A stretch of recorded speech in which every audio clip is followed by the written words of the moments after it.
Selamat datang di channel Lubang Horor. Jangan lupa like, komen, dan subscribe agar channel Lubang Horor ini terus semangat dan terus berkembang. Tanpa banyak basa-basi, ayo kita mulai ceritanya.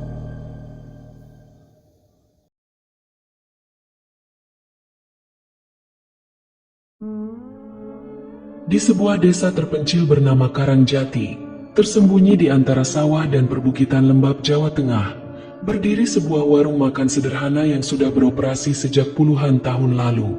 Warung itu milik seorang wanita parubaya yang dikenal dengan nama Bu Ani. Warungnya kecil saja, terbuat dari kayu jati tua yang mulai menghitam dimakan usia. Atap seng berkarat yang selalu berderak tiap kali angin sore bertiup dari arah utara. Tapi meski tampilannya sederhana, warung itu tak pernah sepi. Bahkan plat-plat nomor kendaraan yang mampir sering berasal dari luar kota, Semarang, Solo, bahkan Jakarta. Yang membuat warung Bu Ani istimewa bukanlah lauknya, bukan pula suasananya, tapi sambalnya. Sambal buatan Bu Ani telah melegenda, bahkan dikabarkan lebih pedas dari sambal manapun di tanah Jawa. Pedasnya tak seperti cabai biasa, ia menyengat lidah, merambat ke kepala, membuat mata berair dan dada sesak. Tapi anehnya, orang-orang justru ketagihan. Mereka datang kembali, lagi dan lagi, mengantre berjam-jam demi sesendok sambal itu. Bu Ani tak pernah menyebutkan resepnya. Ketika ditanya, ia hanya tersenyum tipis dan menjawab, "Sambal itu sudah ada sejak saya kecil." Jawaban yang terdengar wajar, tapi menyisakan ganjalan bagi mereka yang sensitif pada hal-hal gaib. Karena sambal itu bukan hanya pedas, ia seperti hidup. Beberapa pelanggan lama bercerita bahwa ketika mereka mencicipi sambal itu, ada rasa hangat yang menjalar, bukan dari cabai, tapi seperti sentuhan tak kasat mata. Ada yang merasa seolah diawasi saat menyantapnya. Ada pula yang mengaku melihat bayangan melintas cepat di sudut mata, persis ketika mereka menyuap nasi terakhir. Tapi cerita-cerita seperti itu hanya menjadi bisik-bisik di antara yang percaya, tenggelam dalam hiruk-pikuk pujian akan kelezatan sambal yang memabukkan. Warung itu buka setiap hari, kecuali malam Jumat Kliwon. Tak ada penjelasan, hanya papan kecil yang digantung di tiang warung bertuliskan, "Tutup Jumat Kliwon." Beberapa pendatang menganggap itu hanya tradisi, tapi warga Karangjati tahu, malam itu, Bu Ani tidak ingin diganggu. Dapur warung tetap menyala, tapi tak seorang pun diperbolehkan mendekat. Asap tipis selalu terlihat membubung dari cerobong dapur, kadang disertai aroma yang menusuk hidung, bukan bau sambal, tapi sesuatu yang lebih lembab, lebih tajam. Meski begitu, tak ada yang benar-benar curiga. Bu Ani dikenal baik, rajin menyumbang ke masjid dan sering membagikan makanan gratis saat hari besar. Orang-orang menganggapnya wanita tua biasa, pekerja keras yang menjaga resep keluarga. Tapi tak ada yang tahu, di balik ramahnya senyum dan tangan keriputnya yang lincah meracik sambal, tersembunyi sebuah rahasia yang mulai mencari celah untuk keluar, dan saat itu hampir tiba. Dan semua dimulai pada suatu sore yang terlihat biasa, ketika langit Karangjati mulai berubah kelabu, dan seorang pemuda datang dengan perut kosong serta rasa penasaran yang berlebihan. Sore itu, warung Bu Ani tampak seperti biasa. Meja-meja kayu mulai dipenuhi pengunjung. Sebagian besar pelancong dari luar kota yang penasaran akan sambal legendaris itu. Aroma gorengan, nasi hangat, dan sambal menyengat memenuhi udara, bersatu dengan desir angin yang membawa bau tanah basah dari arah sawah. Di antara mereka yang datang, seorang pemuda berkaus hitam duduk di bangku pojok. Namanya Rio, mahasiswa semester akhir dari Semarang. Ia memesan sepiring nasi, ayam goreng, dan tentu saja sambal yang katanya harus dicoba sekali seumur hidup. Ketika sambal itu datang, disajikan dalam cobek kecil dari tanah liat, Rio langsung merasa ada sesuatu yang berbeda. Warna merahnya bukan merah biasa, melainkan merah pekat, seperti darah yang telah lama menggumpal. Uapnya menguar tak hanya panas, tapi seperti membawa aroma samar bunga kering dan kapur barus. Rio tersenyum menantang. Ia mencocol ayamnya ke sambal, lalu menyuap dengan lahap. Beberapa menit pertama tak terjadi apa-apa. Ia bahkan tertawa kecil, menganggap sambalnya tak sepedas yang dibicarakan orang. Tapi tawa itu terhenti tiba-tiba. Rio memegangi lehernya, matanya melebar, napasnya berat, wajahnya memucat, lalu memerah, dan dalam hitungan detik berubah menjadi ungu. Ia terbatuk keras, lalu mendesis, bukan batuk biasa, tapi suara seperti napas hewan yang kesakitan. Tubuhnya terjungkal dari kursi. Sendok terlempar. Pelanggan lain menjerit panik. Rio menggeliat di lantai. Mulutnya membuka lebar, mengeluarkan suara parau. Bukan bahasa manusia yang umum dikenal. Suara itu lebih mirip bisikan dari perut bumi, dipenuhi kemarahan dan dendam yang tak bisa dijelaskan. Tubuh Rio menggeliat liar, memutar ke arah yang tak mungkin dilakukan manusia biasa. Tangannya menghantam lantai hingga berdarah, namun ia tidak menunjukkan rasa sakit sedikit pun. Dari sela giginya yang terkatup rapat, keluar gumaman panjang, seakan membaca sesuatu. Matanya tak lagi hitam, tapi kelabu seperti kaca berdebu. Warga desa segera berdatangan. Beberapa mencoba menahan tubuhnya, tapi mereka terpental seperti ditolak oleh kekuatan tak terlihat. Salah satu warga, seorang lelaki tua bernama Pak Warto, berlari ke masjid mengambil air wudhu. Begitu disiramkan ke wajah Rio, pemuda itu menjerit melengking, lalu terdiam. Tapi sebelum ada yang sempat bernapas lega, Rio tertawa keras. Suara tawanya bukan suara pemuda muda, melainkan suara perempuan tua, serak, penuh kebencian, dan dingin seperti hujan malam di bulan surah. Ia menatap langsung ke arah dapur warung, ke tempat Bu Ani berdiri membeku. Dan dengan suara yang bukan miliknya, Rio berkata pelan tapi jelas, "Sudah waktunya, aku lapar." Setelah itu, tubuhnya lunglai, pingsan di lantai dengan mulut masih mengeluarkan busa tipis dan darah dari gusi yang robek. Warga mengira itu kesurupan biasa, tapi mereka keliru. Karena malam harinya, di 3 rumah warga yang ikut menyaksikan kejadian tadi, terjadi hal-hal aneh. Piring-piring di dapur pecah tanpa sebab. Suara ketukan terdengar dari kolong rumah, dan anak-anak kecil bermimpi buruk tentang seorang perempuan dengan wajah rusak, berdiri di sudut kamar sambil membawa cobek sambal. Dan itu baru permulaan. Keesokan harinya, Karangjati tak lagi terasa seperti desa biasa. Udara pagi yang biasanya sejuk dan penuh cengkerik terasa lebih berat, seakan menyimpan sesuatu yang menunggu pecah. Burung-burung enggan berkicau, dan angin pagi membawa bisikan-bisikan aneh dari arah hutan kecil di belakang warung Bu Ani. Bisikan samar yang terdengar seperti rintihan atau doa yang tak selesai. Kabar tentang Rio menyebar cepat. Warga saling berbisik di pojok warung kopi, di belakang musola, bahkan di antara tumpukan jemuran. Mereka tak hanya membicarakan kesurupan itu, tapi juga hal-hal aneh yang mulai mereka alami. Pak Warto, orang pertama yang menyiramkan air wudhu ke tubuh Rio, mengaku semalaman mendengar suara-suara langkah kaki berat di atap rumahnya. Bukan langkah biasa, tapi bunyi menyeret, seperti sesuatu yang pincang, diseret satu kaki, diseret lagi, diseret terus, mengelilingi rumahnya semalaman. Ibu Surti, tetangga dekat warung Bu Ani, mengadu bahwa sejak kejadian itu, ia sering mendengar suara tangis perempuan dari arah dapur warung. Tangis lirih dan putus asa, seperti suara orang yang menyesal begitu dalam, tetapi juga dipenuhi amarah yang terkekang. Ketika ia memberanikan diri mengintip dari celah jendela warung yang tertutup, tak ada siapa-siapa di dalam. Tapi, ia melihat bayangan perempuan dengan rambut panjang menyentuh lantai, berdiri membelakangi pintu dapur, menggenggam cobek berisi sambal hitam yang mengepul. Bu Ani sendiri tampak berbeda. Wajahnya, yang biasanya ramah dan hangat, kini lebih pucat. Mata sayunya tampak seperti menahan sesuatu. Ia tetap membuka warung seperti biasa, namun ia bicara lebih sedikit, dan selalu menunduk. Beberapa pelanggan setianya merasakan ada yang berubah dalam sambalnya. Rasanya tetap menggigit, Tapi ada aroma yang tidak wajar, seperti bau dupa yang dibakar terlalu lama, bercampur dengan bunga layu dan tanah kuburan. Sementara itu, Rio belum sadarkan diri. Tubuhnya gemetar di rumah sakit desa.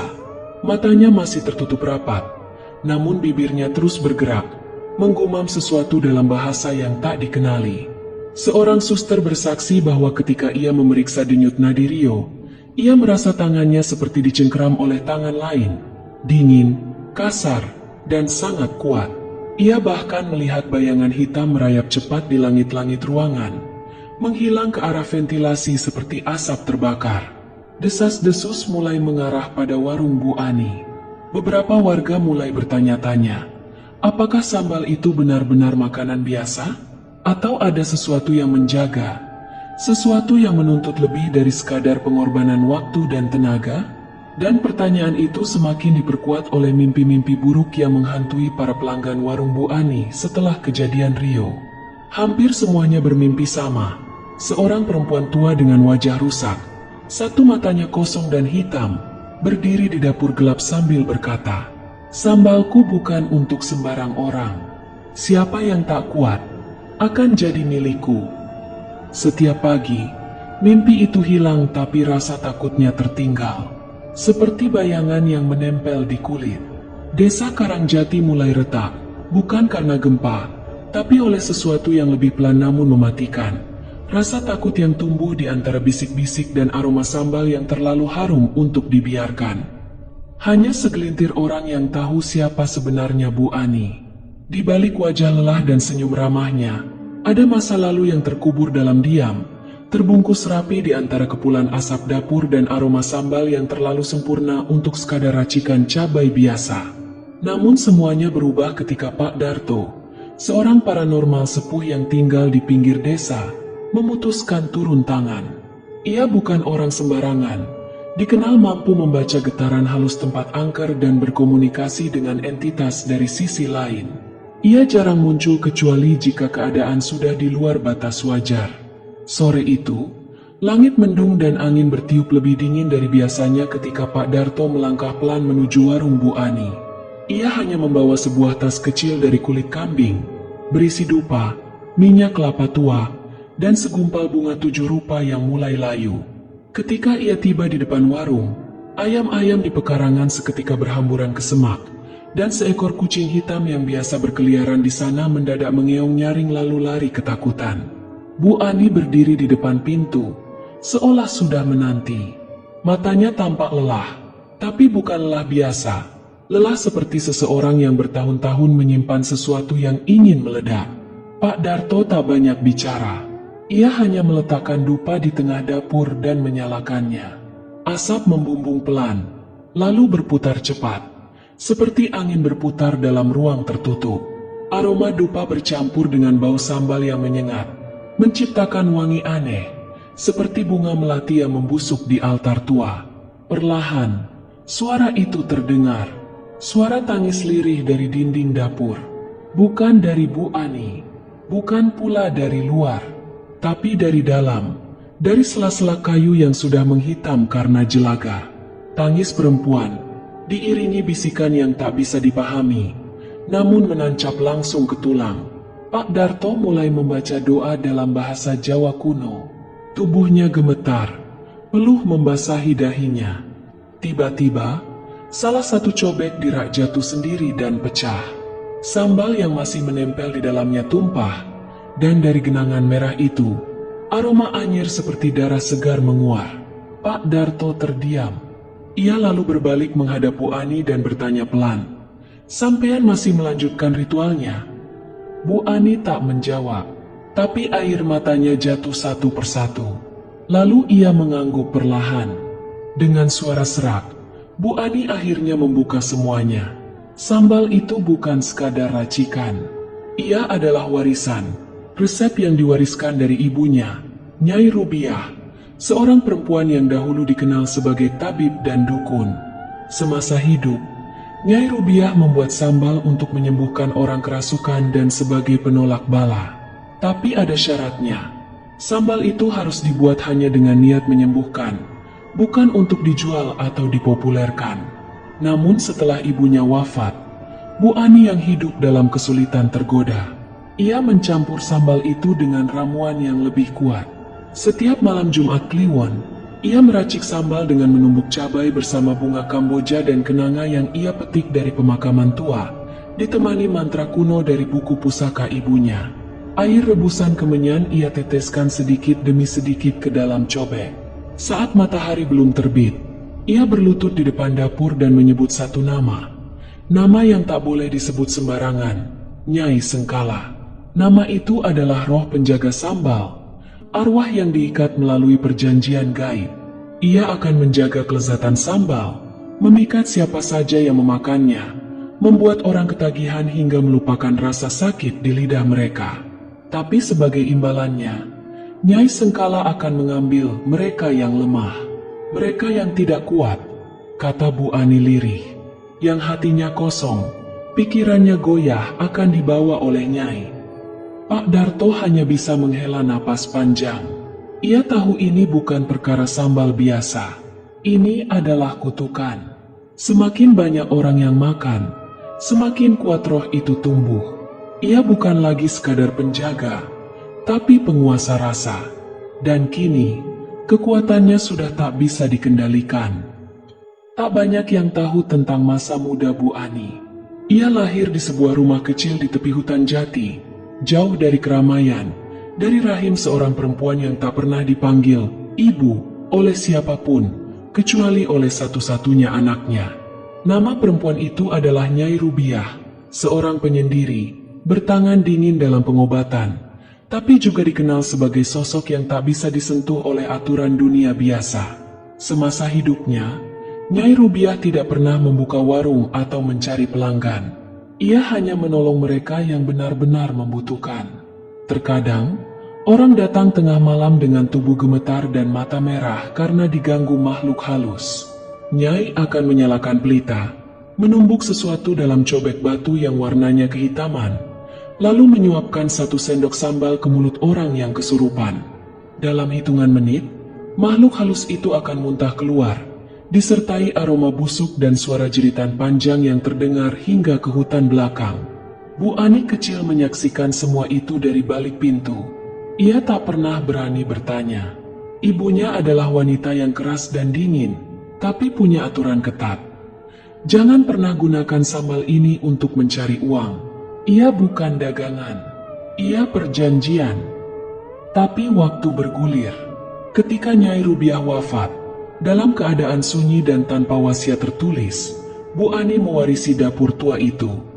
Ia hidup sendiri, menggantungkan hidup dari hasil menanak nasi untuk tetangga, kadang menjual kue pasar keliling kampung.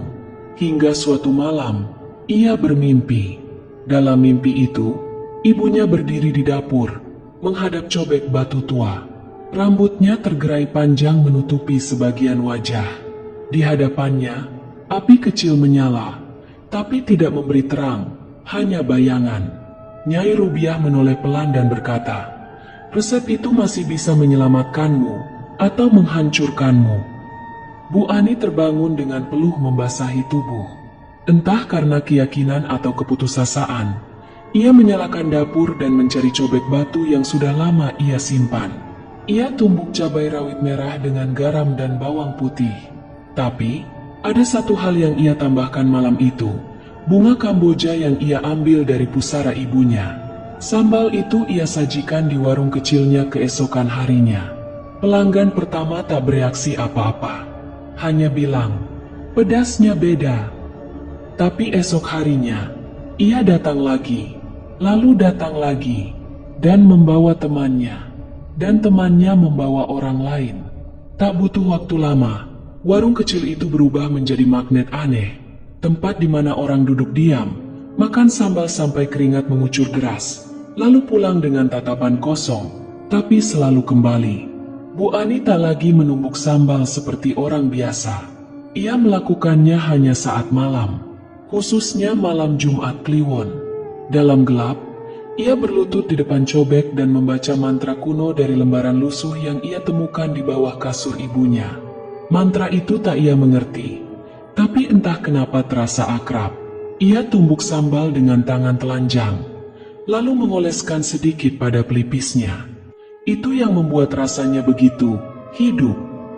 Tapi ada satu hal yang tak ia sadari. Setiap malam ia melantunkan mantra itu.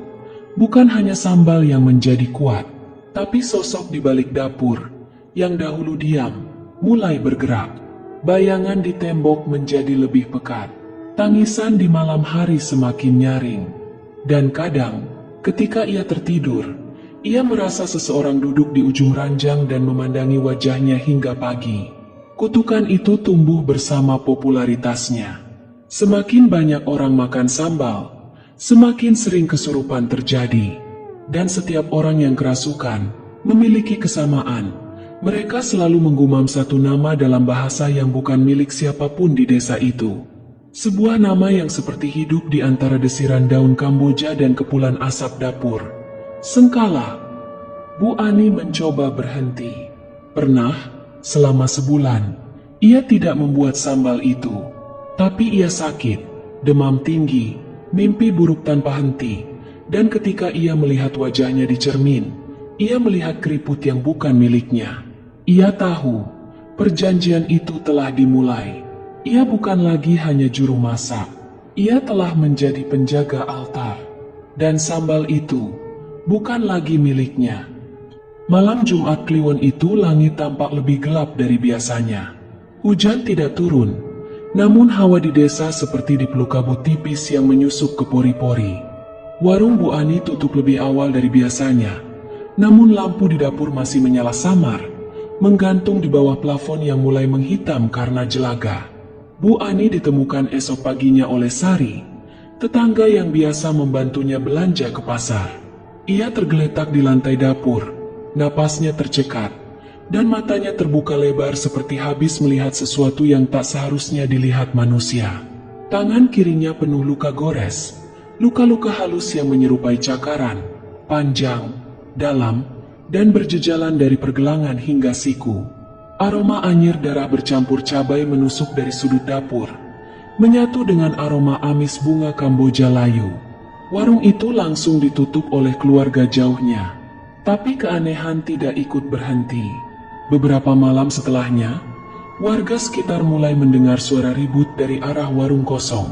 Suara sendok beradu dengan piring, kursi diseret, bahkan tawa pelan yang menggema seperti datang dari dalam sumur.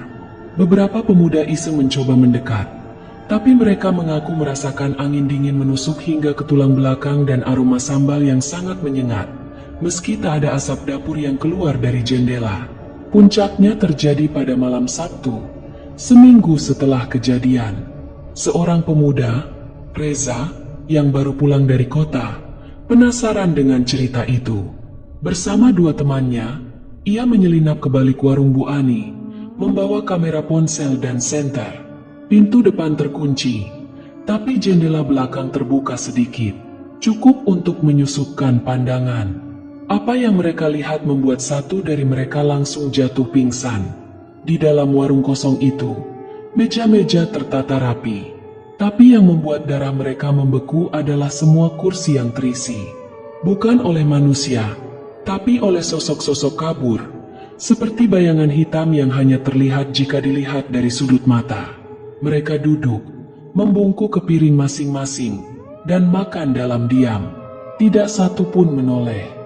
Tidak satu pun bersuara, tapi suara kunyahan terdengar jelas, disertai suara lirih seperti seseorang menahan tangis di pojok dapur. Piring-piring di meja tampak kotor, ada yang berlumuran sambal, ada yang berisi potongan kecil seperti daging, meski tak bisa dikenali dari kejauhan.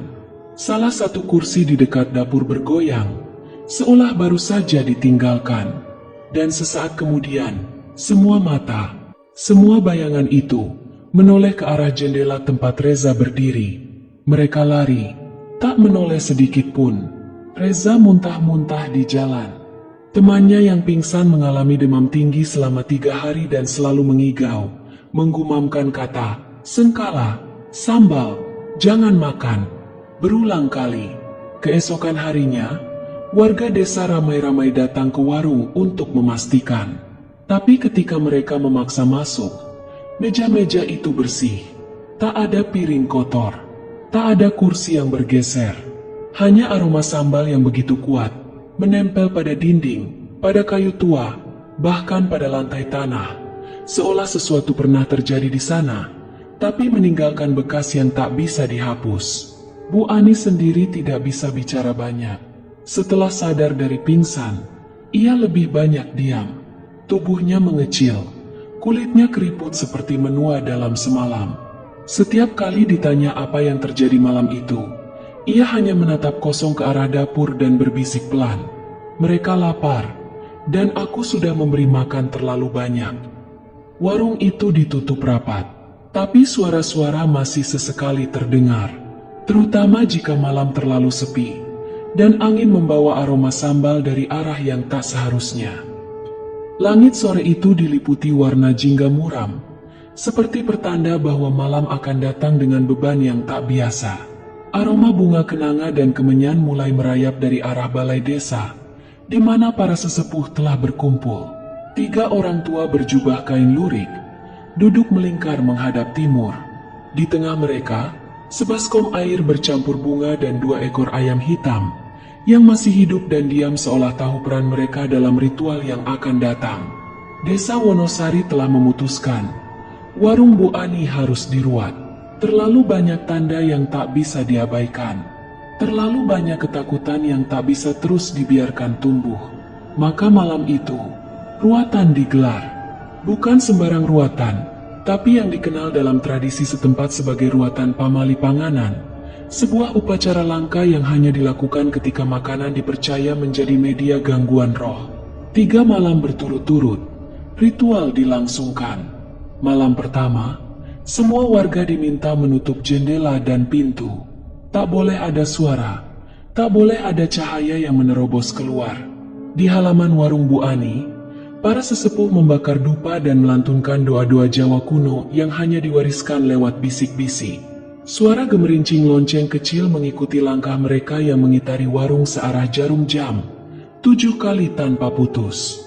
Malam kedua, ayam hitam dipotong dan darahnya diteteskan ke 4 penjuru warung. Konon, darah ayam itu akan menutup pintu gaib yang terbuka karena sambal. Bau amis darah bercampur aroma sambal lama yang meresap di dinding menciptakan atmosfer pengap, menyesakan, dan anehnya, menggugah lapar. Beberapa warga yang menonton dari jauh mengaku merasakan lidah mereka mendadak panas, seperti habis makan sambal padahal tak menyentuh apapun. Malam ketiga, puncak ruatan. Sebuah boneka manusia dari alang-alang dibakar di depan warung.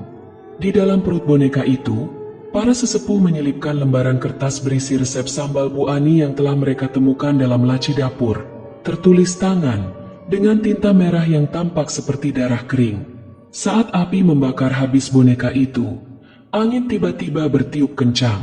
Lonceng-lonceng kecil yang tergantung di pinggir warung berbunyi sendiri, meski tak ada yang menyentuh.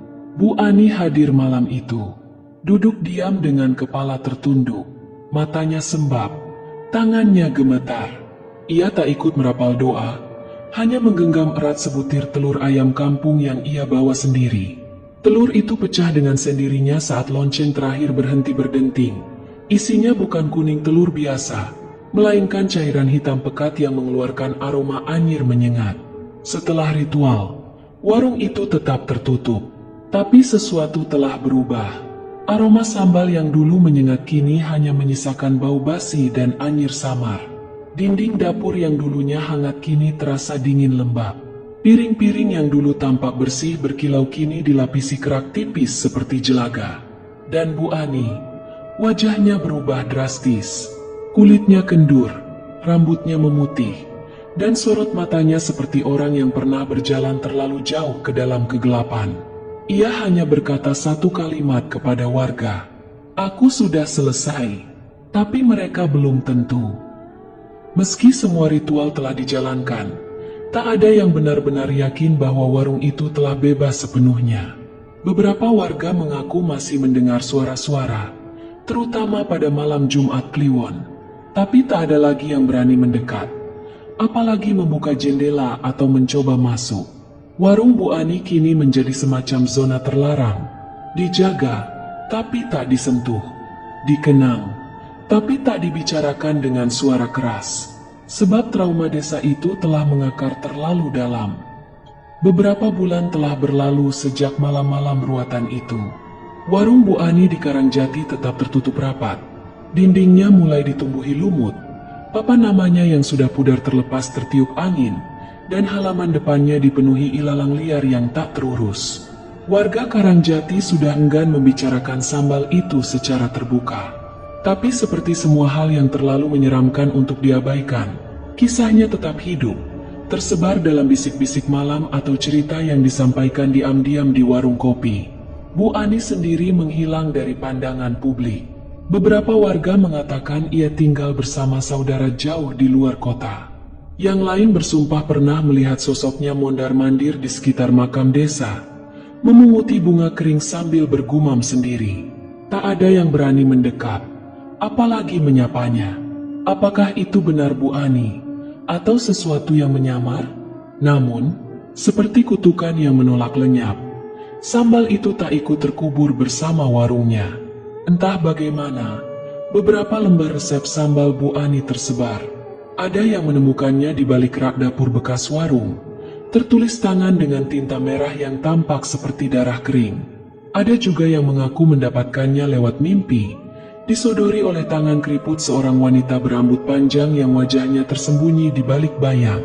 Kisah paling menyeramkan datang dari Yoga, seorang konten kreator kuliner yang datang ke Karangjati untuk menguak misteri sambal Bu Ani.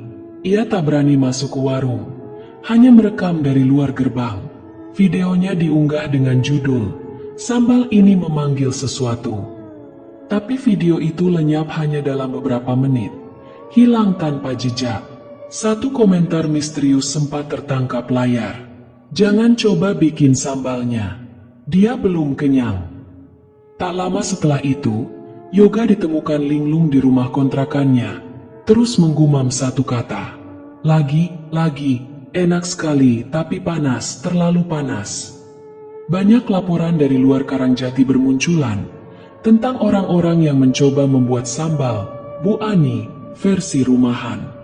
Mereka mengalami mimpi buruk, melihat sosok wanita berambut panjang memaksa mereka makan sambal hingga mulut mereka terasa terbakar bahkan dalam tidur. Beberapa bangun dengan lidah melepuh, suara hilang, dan sebagian lain tidak pernah terbangun lagi. Kini, sambal itu telah melampaui legenda desa. Ia menjadi mitos kelam yang terus menyebar, dari tangan ke tangan, dari mulut ke mulut. Setiap tetes sambal bukan sekadar rasa, tapi sebuah panggilan. Setiap suapan bukan hanya kenikmatan, tapi ritual. Dan di suatu tempat yang tak diketahui, mungkin Bu Ani tersenyum, atau mungkin makhluk yang dulu menjaganya kini telah menguasai sepenuhnya. Sebab sambal itu tidak pernah soal rasa. Sambal itu adalah perantara. Demikianlah kisah kali ini. Terima kasih telah meluangkan waktu untuk mendengarkan cerita penuh misteri dan kengerian tentang sambal setan warung Bu Ani. Semoga kisah ini tidak hanya menghibur, tetapi juga menjadi pengingat bahwa setiap keinginan dan ambisi harus diiringi dengan kehati-hatian, karena kadang sesuatu yang tampak menggoda dan lezat bisa menyimpan bahaya yang tak terlihat. Jagalah hati dan pikiran, serta hormatilah warisan dan tradisi yang ada, agar kita tidak terperangkap dalam lingkaran gelap yang sulit dihindari. Teruslah bijak dalam memilih dan selalu waspada terhadap hal-hal yang melebihi batas nalar. Sampai jumpa di kisah berikutnya.